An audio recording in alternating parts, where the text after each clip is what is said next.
we don't, to be honest, we don't usually put a small amount of cheese like this away. I mean, that's 4 ounces. Between me, you, and the dogs, that's an ounce a piece. That's a shot of cheese a piece. That is a shot of cheese a piece. Yeah. A shot of cheese. What the heck? Wisconsin measurements.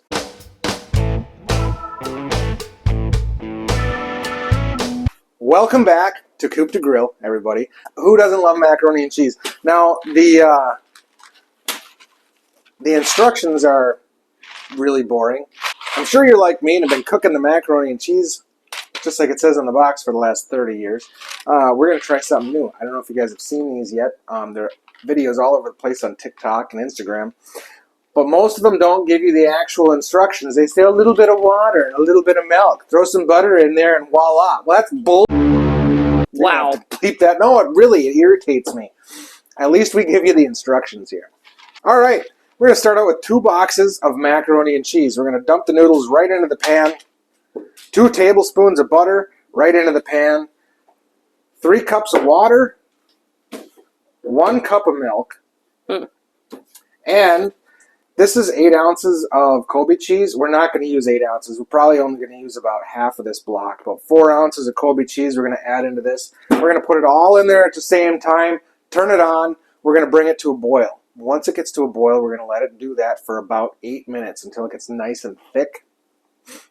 And that's going to be it. So there's no draining the noodles, right? There's no measuring everything afterward, putting it all in. It's just going to cook all together. I think that it's going to be like our Instant Pot spaghetti, where the noodles have the sauce in it. It's going to be the same thing. So you're not putting a cheese sauce over watery noodles. You're putting cheese noodles. That's what you're going to have, cheesed noodles. Awesome. Yeah.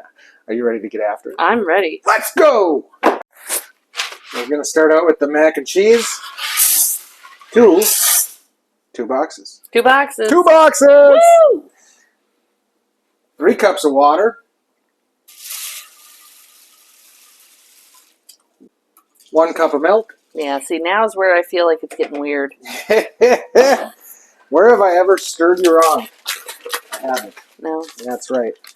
Remember that cake I made for your birthday? Yeah, that was weird too. Delicious. 2 pouches of cheese. Make sure you get that all out of there. It's very important. It is. That's the most important part. Absolutely. 2 tablespoons of butter. And we're going to turn this on high. That is so weird. You're going to stir it or something, right? Oh, we're going to start stirring it right away. Oh, good. It's freaking me out. It's freaking you out. You are freaking out. I'm freaking out, man. Yeah. Just going to try and get that cheese sauce in there. It's not really going to incorporate too well until it starts getting warm. But that's all right. All right. Well, we're going to let that sit there. And that's it, huh? We're going to let that get up to a boil. It's going to take a few minutes, so we'll be right back. All right. Well, we are waiting for this to come to a boil. We're going to take and shred some of that cheese up. And to do that, we got one of these bad boys. This is our maiden voyage with this shredder.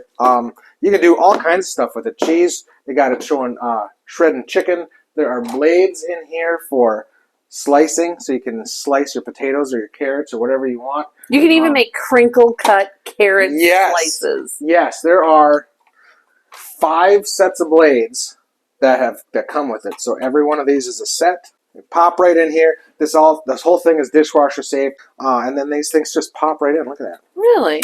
Look at that. Dude. Yeah, right? Oh, and it's a set of 2. It's a set of 2. Yeah, so you've got 2 of them. Suctions to the countertop. And this doesn't have much of a texture, but a little bit of a texture. And look at this thing. It is solid right on there. Yeah. And then this just goes right in here. And the crank does that. Neat. Yeah, super simple to set up. So for those of you that don't shred your own cheese very often or you're not used to it, you do not want to touch anything that you're not going to shred and use right away. So that's why I haven't touched any of this. I'm just going to chop this part off. We're going to use that right away. This is going to go back in a Ziploc bag, and I didn't touch that. The minute your skin touches it, it will start to mold in the fridge like within a couple days. So this should be good for another couple weeks. Not that cheese lasts us a couple of weeks in this house. No, it does not. All right, are you ready? Yes. Good maiden voyage. First thing out of the gate, throw the top on the floor. Look at that. Dude, that is so much easier than hand shredding. I've been hand shredding for like freaking ever. This is great. Look at that. Done. It's done. And it took all the cheese. Wow, look at that. And it's at an angle, so it just comes right out of the bowl. Look at that. Yeah, Oh, I love this reach your hand already. in there and pull it all out. If I got a taller bowl, that's another nice thing about this. You can get a taller bowl if you're doing like a pound of cheese. Yeah. You know, you can get a bigger bowl. And look at, and that comes apart. Look at that. That comes apart. Wow. This can go over here. You didn't waste anything. There's a little button here. It releases this. That comes out.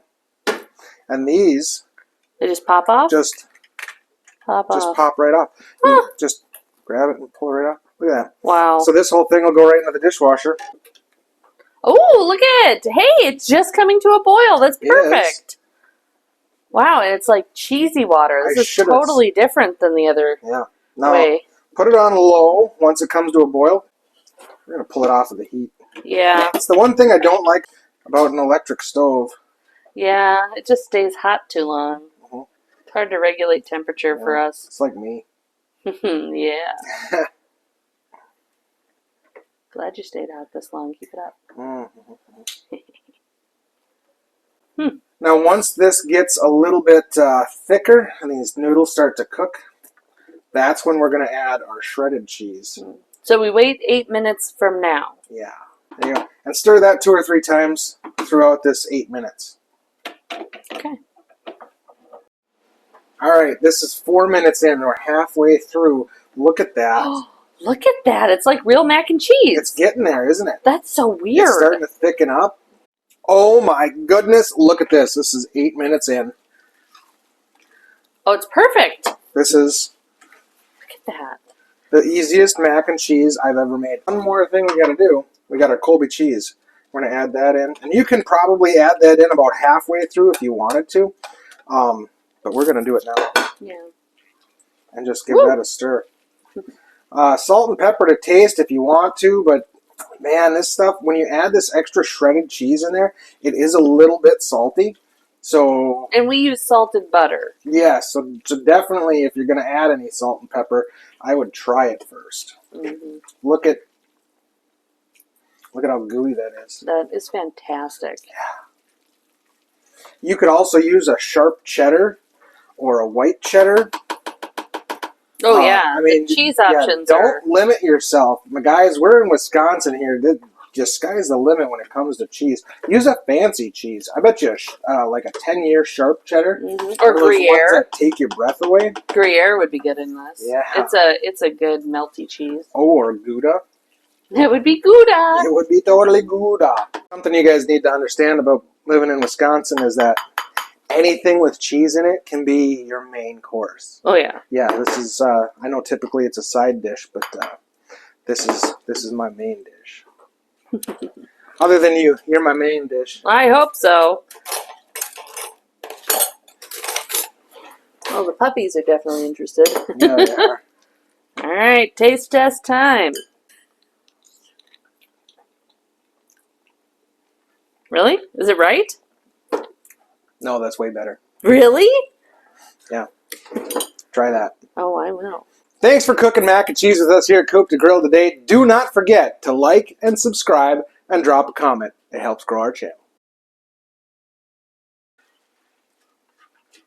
It's so weird. That's not how you do it. This is not how you do it. How many years have we been making mac and cheese? Probably 30? Yeah. That's nuts. I've been making mac and cheese since I was 8 years old. It is the second thing that I was allowed to cook at home without my mom being there to watch over me. Maybe I was 10. All right. How's your bourbon old-fashioned? This is really good. I don't know that I've ever had bourbon before. I don't think I have either. Buffalo Trace. I got this from a buddy of mine, Tom. Yeah. Yeah, hey, I gave him some old-fashioned mix, and he said, you got to try it with this. So He sent me home with a bottle, and this is actually really good. I'm supposed to give him a full detailed report when I get back to work on Monday. Oh, well, it looks good. Mm-hmm. That's really good.